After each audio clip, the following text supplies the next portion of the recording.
Okay, good evening. As I was saying a few minutes ago, so last night, thank you for your patience and pushing it off to tonight.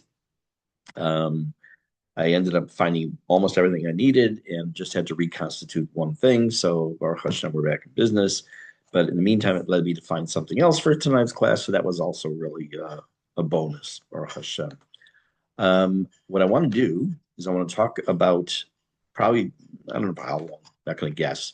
The topic of which I kind of forgot. I just jumped it right away into Sim Shalom. I forgot about Modim Dirabanan, which is a very important topic because it kind of gets, in some ways, it kind of gets pushed to the side, as I, in a sense, did.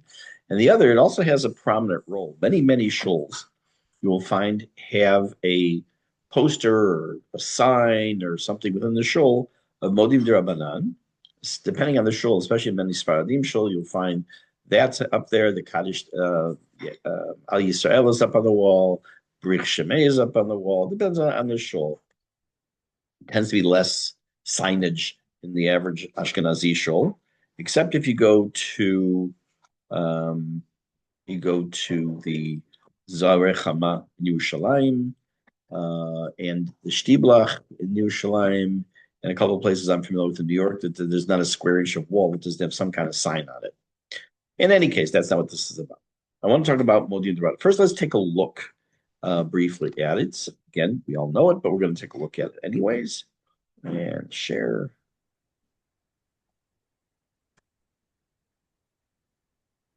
Okay. This is Modim Durabanan. Modim אנחנו לך שאתה הוא השם אלוקינו ואלוקי אבותינו אלוהי כל בשר, God of all flesh. Yotzemenu, he's the creator, our creator. Yotzem Breshit, he's the creator of the beginning, meaning the beginning of the world. Brachot ve'odot l'shimcha gadol v'kadosh al shechitanu v'kiyamtanu v'kein tchayenu utkaimenu. This one word here, I'm going to take a look when we're done with the topic, is actually the main difference between Ashkenazi and Sfaradi. Ashkenazim say utkaimenu and Sfaradim say utchonenu. I'm not going to get into the reasons why tonight, but we'll see about 4 or 5 different, at least, different versions of this particular word and this bracha in general. So again, just up to this point in English, you'll see blessings and thanksgivings to you, great, your great and holy name for keeping us alive and sustaining us. So may you always keep us alive and sustain us and gather our exiles into the courtyard. It's here, sof galuyotenu, chazot kodshecha, to gather your exiles into the courtyard of your sanctuary, the Beit HaMikdash, lishmor chukecha, and what will be the reason that we'll be able to observe your mitzvot. Lasot, this week is Parshat Chukat, so we know that the chok is also the mitzvot. But we don't personally generally understand the reason why, but of course there are reasons. Lasot litzoncha or litzonecha, to do your will. Lovdecha b'levav shalem, to serve you with a complete full heart. Al shanachnu modim lach, for we are, the English says, for we are thankful to you. Baruch el hahodot, blessed are you, the Almighty, to whom all thanks are due. That's how it's translated here. It leaves us with a few questions, and we're going to explore that now. But let's talk first about the bracha in general. When we started the bracha Modim itself, I mentioned that it is unique in Chazarat Hashatz, and the repetition of the Chazan saying the Shemona Esrei is the only one that at the same time the Chazan is saying something, the congregation, the people are saying something also. General idea is found in the Gemara in Sotah. We're going to look at it in a couple of minutes on Daf Mem Amud Aleph, that discusses the idea that in modern terms we would say you can't outsource gratitude. If I bought you an expensive gift, and then instead of you calling me or messaging me or sending me a WhatsApp message that's just gushing with thank yous, instead you send your next door neighbor, who I don't have any connection to. By the way, he said thank you. That's a bit of a slap in the face, especially when I did. Now, we're not talking about you and me. We're talking about Hashem and all that which he is providing. So that therefore, the idea of we all have to personally express it. Now, there are different types of gratitude that are found within this very brief little paragraph. We have personal gratitude, Modim anachnu lach. We personally, we are thanking you. There's existential praise of Hashem as well, not just for a specific thing, which we find more in the regular Modim and in other areas, but existence, renewal, presence in this world, the Nisim b'Shabachol Yom, the miracles of every day. This mirrors what we saw in the regular Modim. That we are surrounded by daily miracles that we don't even recognize. If you reference my comment a couple of weeks ago of Yeshuat Hashem, Karef Ayin, that the salvation of Hashem is the blink of an eye, that we don't even notice it's going on right in front of us. There's also community praise, communal praise of Hashem, not just individual. But this is the general idea, the tone of this particular bracha. So why is gratitude different? Why is it that we can't outsource gratitude, but the other things we can? So I want to just very briefly tell you some opinions, and then we'll get to what the Gemara says about why it's different when it comes to this particular bracha, that the congregation also recites their own thank you. The Rambam Hilchot Brachot tells us that one of the foundations, and we talked about this also when we talked about Modim, is that one of the foundational principles of service of Hashem and Avodat Hashem is Hakarat Hatov, is this idea of recognition of good, and that can't be jobbed out. We can't delegate that. That has to come from us. He says in Mor Nevuchim, Kfui Tova, a person who is an ingrate, Ein Davar Gadol Mimeno. There's nothing worse than that, to be an ingrate. I don't care if I do care, but you'll understand what I mean in a second. I don't care if a person is religious, not religious, just as long as they're not an atheist. Most people, even someone who is Masorti, Chiloni, they do understand to some level, some much greater level, some much less level, that there is some connection to God and that we have to be thankful to Hashem for what we have. Again, it's in stages, depending where a person's holding their life. The Sefer HaChinuch tells us that gratitude, he uses a word, and he doesn't use this word, but it's a phrase that I'm using and putting words in his mouth. It's a moral compass. That if we fail to really recognize the goodness, we fail to recognize, and I know these themes sound very familiar because they sound almost identical to what we did with Modim, regular Modim, but the difference being that we are now not only saying it, we'll be saying in a private Shema say, but even in the regular repetition, we are required once again to step into those shoes. Rav Kook tells us that the gratitude is an inner emotional truth. It has to come from the soul. What's the difference? Think for 1 second. What's the difference? You're walking into a building and someone holds the door for you. It's an external, oh, thanks, right? How you feeling? Good, thanks, Baruch Hashem. It's not coming from somewhere deep inside. It's not coming from the neshama, as it were. It's coming from just maybe it's a reflex. Maybe it's a intuitive, look, someone did something for me, I have to say thank you.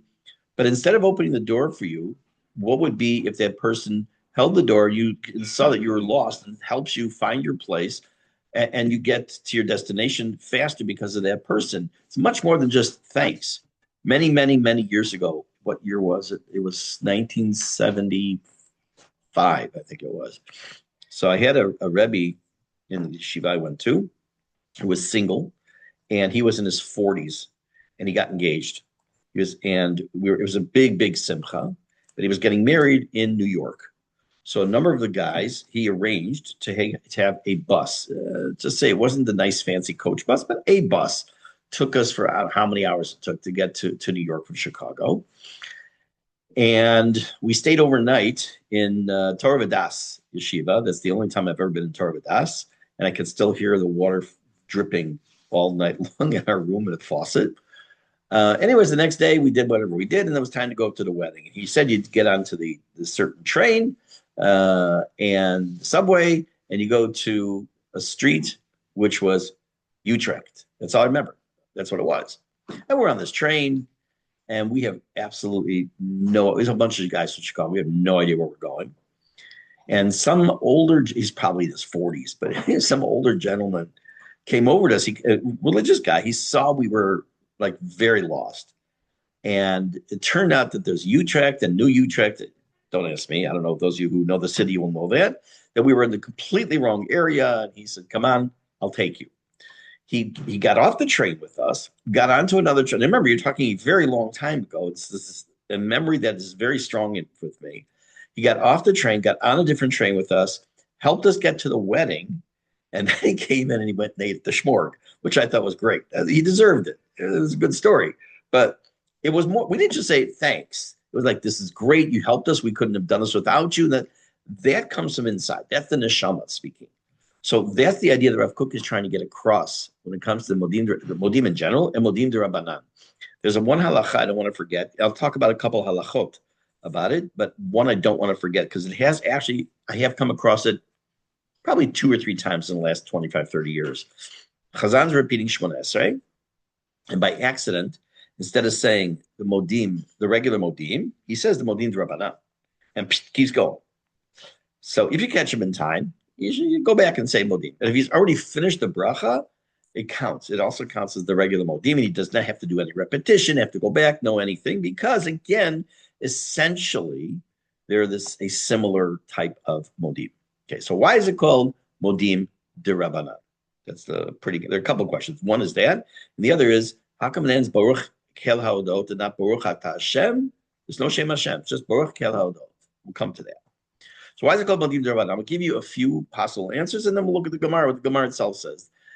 You can take it in the literal sense, and which is kind of what we'll see in the Gemara, that unlike Shemona Esrei, which was authored by, which we talked about a long time ago, by Anshe Knesset Hagdolah, this is authored by a series of different rabbis. Again, hold on for a minute, we'll get to that. It's also possibly a symbolic statement. The Sfat Emet, or the Sfas Emes, says that the Rabbanan referred to the Chachmei Hador, or the spiritual leaders of the generation, who really felt they needed to internalize and teach the people, this is the time of the Talmud, that to teach the people the imperative of personal thanks, because it represented the voice of Torah. It represented a basic fundamental appreciation of Hashem, and it wasn't sufficient to be done just in Shemona Esrei by itself. And in a Kabbalistic sense, something about Malchut and reflection of higher energies. And when I understand that stuff, I will be more than happy to share it with you. But let's take a look at this. Okay. This is a Gemara, again, it's Masechet Sotah. And this is the Gemara is, now one thing to keep in mind, we are used to having a Sidur. We're used to having the word Seder, which we talked about. There's an order, there's things are done, and yes, there are many, many different versions of the Sidur. Big Gadol in general, most Sidurim are the same. The words are going to change, words here, sometimes paragraphs, but in general, it's the same thing. Same thing is true with Halakha. You want to know what the Halakha is? You look it up in the Shulchan Aruch. If you want to use the Kitzur Shulchan Aruch, modern time, you do Pinini Halakha. There's the commentary on the Shulchan Aruch by the Chavetz Chaim in the Mishnah Berurah. But we have books we go to. The time of the Gemara, the time of the Talmud, which we discussed in the Jewish history class, is the evolution of halakha. It's how things came into being over periods of centuries. And this is the Gemara is discussing the topic of Modim in this particular Gemara. It's not, you would think it would be in the Masechet Megillah where a lot of the Tefillah stuff is actually found, but it's not for various reasons. It's in Masechet Sotah. Gemara says as follows. Bizman sheshliach tzibur omer Modim. At the time when the Chazan is repeating Shemona Esrei and says Modim, ha'am mahim omrim. What do the people say? Now, that means that the Gemara already has an assumption that there has to be something we say at the same time the Chazan says. It's not, should the people say it or not? Rather, it's a given. They have to say something, which would indicate that until this time period, I'm giving it approximate time. We're talking maybe approximate the year 500, 350, between 200 and 500, but somewhere in there, that before that, there may not have been Modim de Rabbanan, which we'll see a little bit about that soon. So Gemara answers, Amar Rav. Rav says that when the Chazan says Modim, the Kahal should say, Modim anachnu lach, Hashem Elokeinu, al sha'anu Modim lach. That's all. Shmuel said, Elohei kol basar al sha'anu Modim lach. That's what he says, which should be said. Rabbi Simai said, Yotzreinu yotzer breshit al sha'anu Modim lach. That's his phrase. He said, no, That doesn't have to be a whole long paragraph, just one sentence. Nehardai Amri Mishmei the Rabbi Simai, the Beit Midrash of Neharda, said in the name of Rabbi Simai, what you should say when the Chazan is saying Modim is brachot ve'odot l'shimcha gadol al sheichitanu v'kiyamtanu al shanu modim lach. Rav Acha bar Yaakov b'sayim be'hachrei, and Rav Acha bar Yaakov ended the list and said, Kain tchayenu tchonenu. Notice it says tchonenu like Sfaradim. Utkabtzenu, and gather us. Which we have a little bit sort of a version of that in Modim Drabanan. That's where we have that. Lishmor chukecha v'lasov v'tzoncha b'levav shalem al shanu modim lach.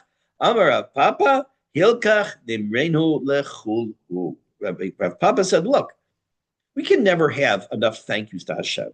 Here you have Gedolei Yisrael, Rav, Shmuel, Rabbi Simai, and they're all saying something powerful. So Rav Papa says, you know what? We're going to say them all. So according to the one opinion, the reason it's called Modim de Rabbanan is that these rabbis establish various lines and statements, and we put it all together, and we have it as Modim de Rabbanan. And it's called that because these rabbis, gave their input to what should be said. But as the Gemara says, let man de palig, there's no one who's going to disagree that it has to be said. There is a Modim de Rabbanan. Now, interestingly enough, there are a number of different versions of this particular bracha. I'm only going to show you a few.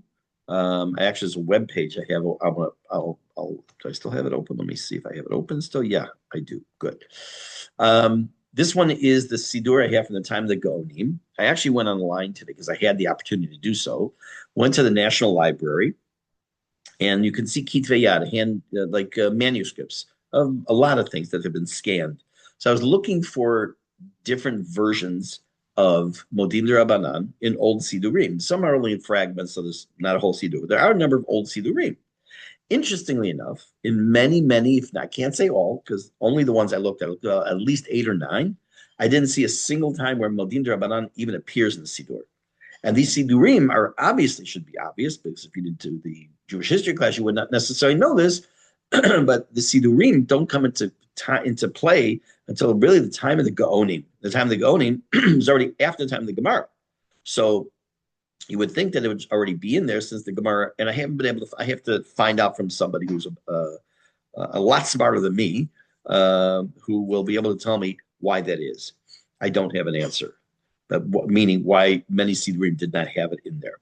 Anyway, so this is the one from the time of the Gaonim. Modim anachnu lach shata elotenu barachot v'hodayot l'shivcha gadol ashechiatanu v'kiyamtanu kain tekabetz me'arba galuyotenu. Similar wording. Odot lach v'chatzot kodshech l'shmor torotcha v'lasot l'tzocha b'lev shalem al shanam modim lach. There is no baruch el haodot. That's not there. But what I do want to show you, stop this one and bring up a different screen.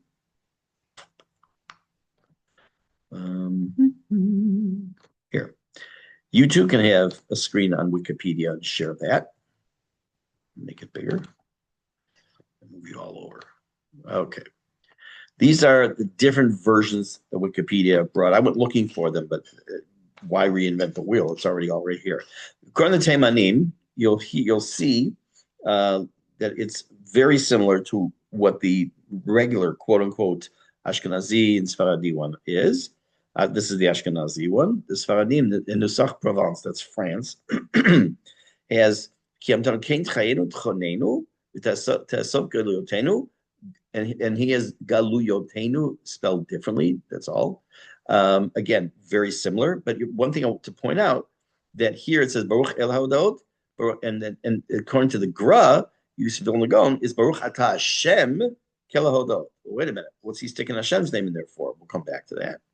Nusach Italia, which we've mentioned before, that Nusach Italia is its own Nusach. It's a mix of a lot of things, but it's its own Nusach. Modim korim umishtachavim anachu lefanecha Elokeinu v'Elokei chobasar yotzenu yotzei bereshit. Then we have some similar wording. V'nashuv lishmor chukecha. But how? But when you are te'asof galuyotenu, when you do kibbutz galuyot, and everyone comes back to Israel, v'nashuv lishmor chukecha. We will return and do your mitzvot, your chukim, and do your bidding, your will. Baruch kel haodot. Now it says here, b'nusach ha'meuchar yesh mosifim baruch kel haodot, which means that in older versions of Nusach Italia, that it didn't even say baruch kel haodot. Here's Nusach Romania, Nusach Catalonia, Spain, the Spanish one. It's not Ladino. Again, it doesn't. This one also doesn't end baruch kel haodot. Now, where does this come from? This Hashem's name is there, it's not there. So there is a dispute between the Talmud Yerushalmi and the Talmud Bavli. The Talmud Yerushalmi, it actually does. It was on the screen, but I took it away. The Talmud Yerushalmi actually does say, you should say, Baruch Atah Hashem Kel Hodot. Not Baruch Atah Hashem Elokeinu Melech, just Baruch Atah Hashem Kel Hodot. Such was actually the opinion of the Vilna Gaon, as well as we saw. However, the Bavli just says Baruch Kel Ha'odot, and therefore some Sidurim either have no ending, no Baruch Kel Ha'odot at all, or they have it Baruch Kel Ha'odot without Hashem's name, or sometimes, as you saw, have a parenthesis that some will say with Hashem's name. The normative, what appears to be for sure Nusach Ashkenaz, which is interesting because Nusach Ashkenaz generally goes by what the Vilna Gaon said, which we should be saying. So Nusach Ashkenaz should be saying Baruch Atah Hashem Kel Hodot, but it doesn't appear that I've seen any. I have the Gros Siddur. I have to take a look. I used to daven from it actually, but I forgot to look at what it said there. Maybe it's in parentheses, but it is overwhelmingly the minhag in most Sidurim that I've come across. It's just Baruch Kel HaHodot without Shem Hashem. So, in addition to differences and things within the wording, my assumption, again, I don't know this for a fact, I'm making an assumption, that different communities, different nuschaot, different versions emerged when it came to the wording based on the times they were first really redacted or put into practice into Sidurim. That maybe a certain community needed to hear Vinashuv, and like it was Nusach, forgot already. And we will return and do your mitzvot, in a sense, meaning that there were maybe a lot of people weren't keeping mitzvot properly. We're davening Vinashuv in the plural, that like everything else in Shemona, so we're hoping that everyone will do tshuva. Or does it mean Vinashuv will come back, return to Israel, and we'll do all mitzvot here? Keep in mind that I think it's the Klei Yakar, I'm not 100%, I think the Klei Yakar said that mitzvot that are performed at Chutz La'aretz are only practice, because mitzvot were meant to be performed in Israel, which if you look in Shema, you will see in Shema, that's exactly, it pretty much, we just base it on the second paragraph of Shema, that's what it certainly looks like. In any case, there's also a Hasidic perspective that I want to share with you for a moment on the Modim D'Rabbanan as well. One has to do with the opinion or the perspective, not opinion, perspective of Rabbi Nachman Breslov. He said that from his perspective, that the purest moment of spiritual authenticity in davening is actually Modim D'Rabbanan, because in a sense, you're moving away from the communal prayer to going to that we're doing as Shemona Esrei, and he calls it the whisper of the soul talking to Hashem. That's, again, for some people that's great. For some people it's like, give me a break. It depends on your hashkafa, where you come from. The Sfat Emet says that a Jew in general always has a voice of emunah shebalev. There's always something there of faith and reliance on Hashem, and it surfaces briefly during the moment of Modim D'Rabbanan. Now, why am I even mentioning that? I had a friend who said that he wanted to print a new Siddur, and the Siddur would be made up of things only that people actually say. I said, okay, I know exactly what you mean, but give me an example. He said, well, first of all, go to most wars. I'm talking the United States right now, not here. He says, okay, most people, you might as well just keep out the first 40 pages of the davening. No one's saying, other than brachot, people don't say korbanot, and they only start with Rabbi Shmuel, maybe. Okay, after brachot. Then he said, you can take out Yikum Purkan, you can take out Pitum Aktoret, and he gives me this whole list. And then he says, and Modim D'Rabbanan. I actually remember the conversation. I remember who it was and where I was standing when he had the conversation. I said, I understand a lot of ones, but Modim D'Rabbanan says, yeah, no one says it. Look around. So I decided to look around, and he wasn't completely wrong, but he wasn't completely right either. Baruch Hashem, you look around here in davening, people are very much into the concept of gratitude. It may sometimes be mumbled, sometimes not be said the proper way, but understand Modim Rabbanan is an essential part of davening. It's not just like, again, if someone gave you this great gift and you yourself were thanking the person and you went like, thanks, okay, very good, thanks very much. Okay. Like, what? Look at the person, say the words, and get through that statement. Now, a couple of halachot before we move back into Sim Shalom. There are differences of opinions of your posture during Modim D'Rabbanan. Some say that you have to keep your head bowed the entire time and only straighten up at the end. Others say you bow at the beginning, stand up when you say Hashem's name, and continue bowing to the rest of the bracha. Others say you have to bow at the beginning and Baruch Kelahodot, you bow again. Whatever a person does, pretty much is going to be the right thing. I'm not going to tell you which way, but there is a bowing aspect to Modim D'Rabbanan, just like there's a bowing aspect to Modim in Shemona Esrei that we say privately. It should be said quietly. It's not meant to be said out loud, and it should be thoughtful. And you don't interrupt the shliach tzibur. You kind of be in sync with the shliach tzibur. There is a custom.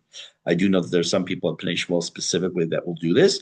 That the Chazam will say that when he's repeating, he'll say Modim anachnu lach, stay bowed, and then when most people have finished Modim D'Rabbanan, he'll stand up and continue saying it. There are a few who follow that method.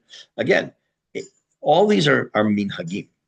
And because they've evolved over centuries into different approaches. And as they say in Hebrew, yesh v'yesh, there are, meaning that everyone has the right to their opinion and as long as they follow something consistently. Or as we would like to say in the halachic terms, elu ve'elu divrei Elokim chayim, that these are the words of the true living God.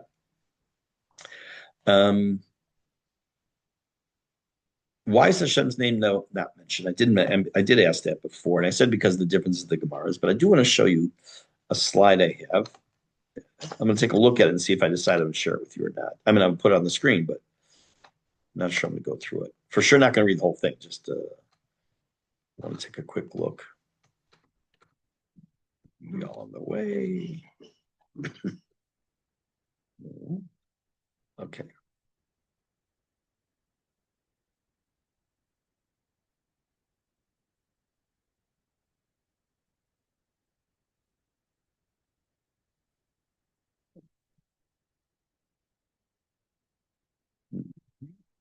This isn't the one I want. The next slide.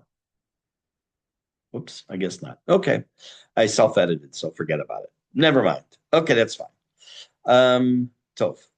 So, as you can see, we have finished with Modim, and I gave you last week 2 weeks ago, or whatever, last week, I'm track of time, a brief introduction to the topic of Sim Shalom. And today I want to start to get into the bracha. And if we finish it tonight, great. If not, not. By the way, once we finish Sim Shalom, we'll have to talk about the end part of Elokai Nitzor. It's also in singular as opposed to communal. And then we'll do a little not repeat. I don't want to spend another year on it, but a different, like a kind of a summary of certain key points before we move on to any other part of davening. So the bracha is in front of you on the screen. I'm not going to reread it because we did that. Well, I think we brought it up on the screen last time also. You also know the bracha. Now I'll talk about the word shalom.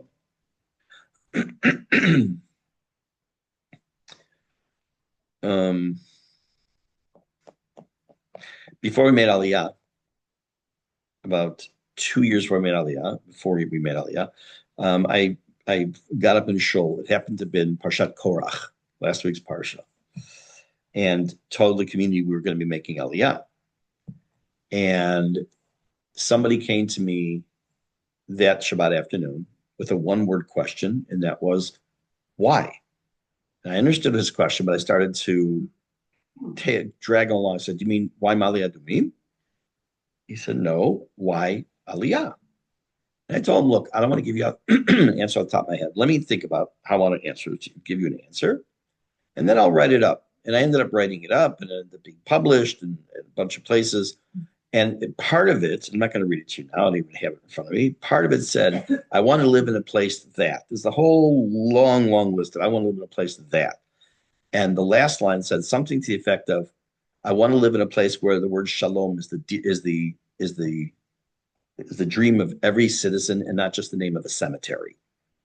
And everyone who read it said, whoa, that was like, because there's so many cities, including where I come from, that shalom is the name of a cemetery. So the word shalom has many, many connotations. First of all, one of the opinions is that it's actually Shem Hashem. Doesn't mean you can't go into the bathroom if you have the word shalom on a necklace or something, or a ring. But according to some, it's actually the name of God. It's not one of those you cannot erase. The Rambam mentions, the Rambam mentions the various names of God that fall into the category of lo tasun kein elokechem, that you can't do the same thing, i.e. destroy something religious you can by non-Jews, but by Jewish name of God that cannot be destroyed, which we put into Geniza. So the name Shalom can be erased. It doesn't make a difference. In any case, generally speaking, we translate the word Shalom as peace. In modern, he would say hello, goodbye, but peace is the general meaning when we use the word Shalom. It finds its way through many, many languages, whether it's Salam. Again, pick your language, but it does find its way through many different languages, different versions of the same shoresh. Obviously, it's the correct translation. We know that probably one of the great places to bring a proof from is Kohelet. And I think it's the beginning of Parak Gimel, where Kohelet makes a contrast between it's a time to live, a time to die, a time to throw stones, a time to gather in stones. For some of you who are older will remember the song Turn, Turn, Turn. That's what I got going on through my head right now. Sorry. In any case, one of them is Eit Milchama ve'et Shalom. There's a time for war. There's a time for peace, which I think right now is a great title for what's going on right now in Israel. So we obviously, if the opposite of war is no war, does that mean you're at peace? Well, the person who said those words is Shlomo HaMelech. In the time of Shlomo, the reason he was allowed to build Beit HaMikdash was that he was living in a time period of world peace. Probably the only times in world history that the entire world was at peace. So the word shalom obviously means that, but what does peace mean? What does shalom really mean? One of the things I want to remind you that we spoke about last time is that almost every single time shalom is asked for or mentioned in davening, in Kaddish, in Kedusha, Birkat Hamazon, in the bracha, the Birkat Kohanim, it's always the very last thing. I already gave the reason last time, one of the reasons, but just kind of keep that in the back of your head because we're going to come back to that probably not tonight. This bracha seems to clearly be a request. Grant us peace, grant us goodness, blessings, kindness, mercy.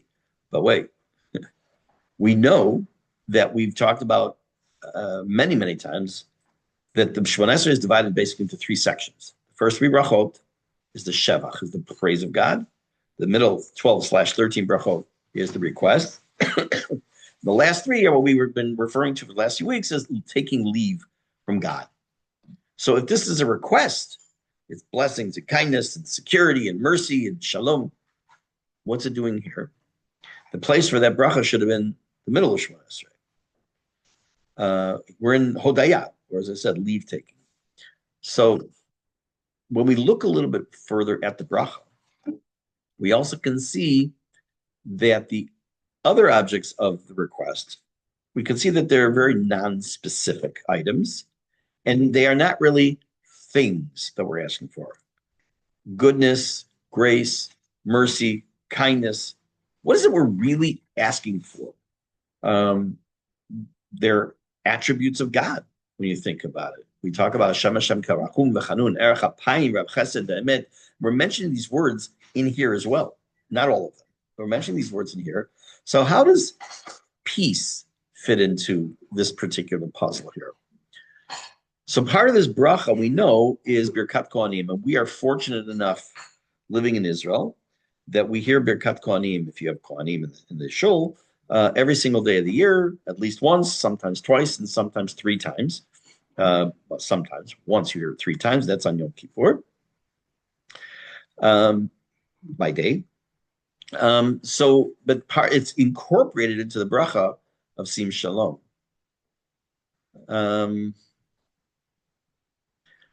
The so-called priestly blessing, the three levels of the bracha, and I wanted that Hashem spoke to Moshe and said to tell Aharon. Now, when you say Birkat Torah in the morning, this is one of the things you say after you finish Birkat Torah. It's this that Hashem says to Moshe to tell Aaron and Banav, Kol Tvarchu Bnei Yisrael Amor Lahem. This is what you say, and they say the threefold blessing.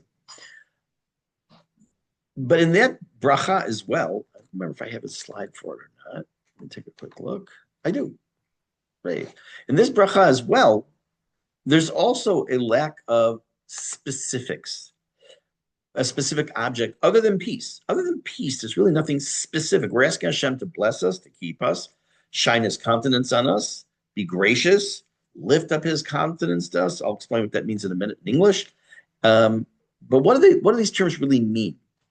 So this idea of shining his countenance on us is idea of favoring us. It's the idea of assume for a moment you go in to talk to somebody who's a very, very, very important individual. Whatever the reason he's important, he's the top person in your field. He's the president of a company. He's the president of a country. He's a prime minister. He's a king. She's a queen. Whatever it might be, and they talk to you like just you're over there on the side and they're not even looking at you. There's communication, but like, how do you feel? You feel like you're like an afterthought. You're not even that important. We're asking Hashem to, so to speak, as it were, kiviyachol, direct his attention to us. That's the general idea. But we're not asking in the Birkat Kohanim. It's not asking Hashem for something Hashem to give us per se physically, because if we were, that would be part of the central part of Shemona Esrei. So what is it we're really doing in Birkat Kohanim and by extension in Sim Shalom? We're referring to Hashem's attitude towards. Now, again, I know I've said this many times, but it so has to be repeated. There's no such thing as God having an attitude or a perspective or feeling or touching or smelling. Nothing. We have to talk. We have to use human terms. But it's referring to a kind of an attitude Hashem has towards us. In a sense, we're asking Hashem to relate to us favorably. It's not a thing.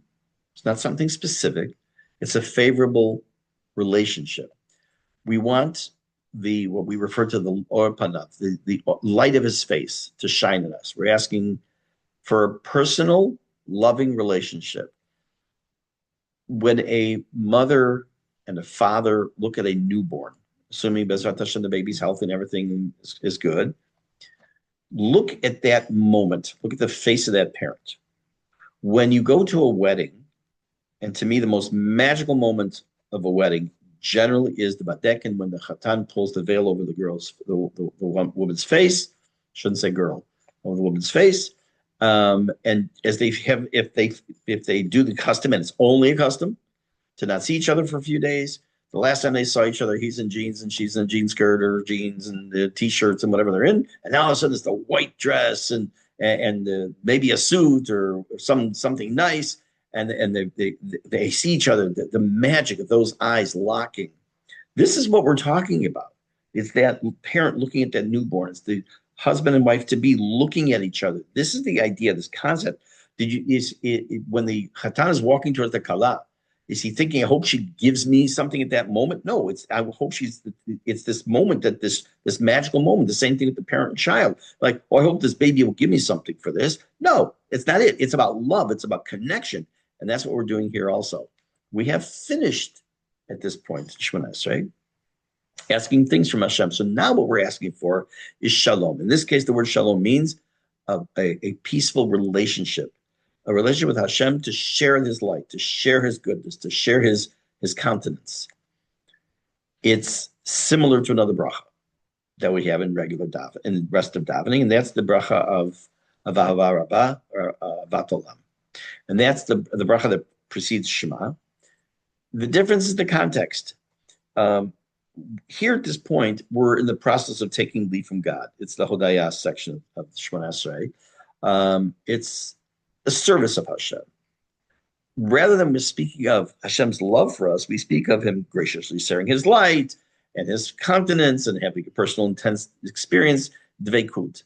And therefore, it's emphasized by that the servant taking leave and asking favor, not a favor from the Lord, capital L and lowercase l.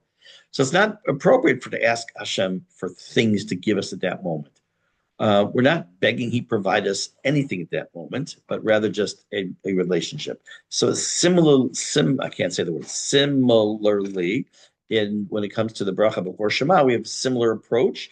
And where do we say that? Just before Shema, where we express our love. He expresses his love of Ohevet Amo Yisrael, or however your nusach is. And then we say Shema Yisrael Shem Elokeinu Hashem Echad V'ahavta Hashem Elokecha. Hashem says, I want the relationship with you. I want you to love me. I want to have this. But that still leaves us with a question of how do we quantify what shalom really is? I said it in very general terms. How does it fit into this list of things that are not very specific in Sim Shalom? So Rabbi Yitzchak Arma, the author of Akidat Yitzchak, he's from the 15th century, who wrote classic works on Torah. And when it comes to Akidat Yitzchak, he's discussing the topic there, on Akidat Yitzchak, the topic of peace, when he's talking about his commentary about the Birkat Kohanim. Why it's in the section about the Akidat Yitzchak, you have to see his train of thought. I don't remember. His main argument there is that peace should not be defined in a negative manner, meaning that's why I was saying before about Shlomo HaMelech, because that's why I kind of left it open a little bit. He said it's not the absence of conflict. In other words, right now, if there was no war in Israel right now, would you say we're at peace? Well, if you define peace as the absence of war, then yes. He says, don't define it like that.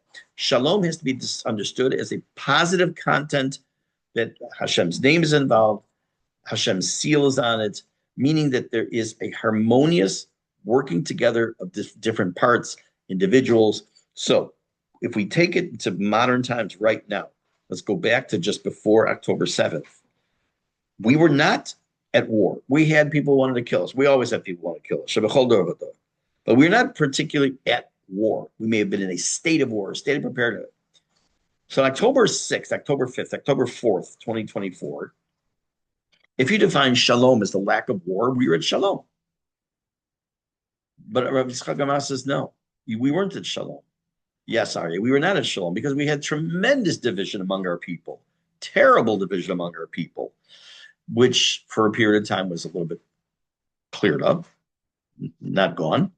But then along came the war, and during the course of the war, and at different stages, we've had, Aryeh, 1 second, and had different things that were going on. And Bezrat Hashem, when this war is over and Hamas has wiped out the face of the earth, Bezrat Hashem, and all these other enemies, if we go back to where we were before, God forbid, with all the craziness and the bickering and the divisions, you're at peace as far as not being at war, but you're not at peace. What is shalom? We talked about this last time. Shalom is a sense of peace, inner peace, outer peace. There's nothing wrong with division. There's nothing wrong with machloket, but it has to be in a proper way. So, Ari, you want to say something? Undo your microphone. Unmute yourself. There. Okay. Yeah, gotcha. Brother Rav, I disagree what you said starting on October 6th. Okay. We had gotten used to the fact that it's okay to have 10 missiles a day. We were so used to it that 10 missiles a day is acceptable in the south and 7 missiles a day in the north, and attacks here, there.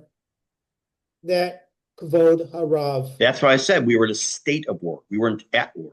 And by definition, we were not. Kvod Harav. Yes. That's what we were at war. Okay? That's what I have to say. To Okay. call that, no way in the world. I don't think since almost 43 years being here, I don't think I've had peace. There hasn't been. We are always have been since day one in some form state of war, but not at war. There's a very big difference in English between being at war and being in a state of war. Well, The I'm just missiles coming in is an act of war. There's no saying, question. it's a question of intensity. So I respectfully beg to difference. That's fine. It's fine. You're allowed to. That's good. That was my whole point, is that this is exactly fine. Differences of opinion. It's fine. But not what was going on before October 7th here in this country. That's not fine. And other things that continue to this day. In any case, we'll finish up Bezrat Hashem next week with this bracha, get into Elakai Nitzor. And if we get any further, we'll see where we go from there. And some other parts of davening, Bezrat Hashem. So let's hope for good news. Bezrat Hashem, Bekarov, and have a good evening, everybody. Yeah.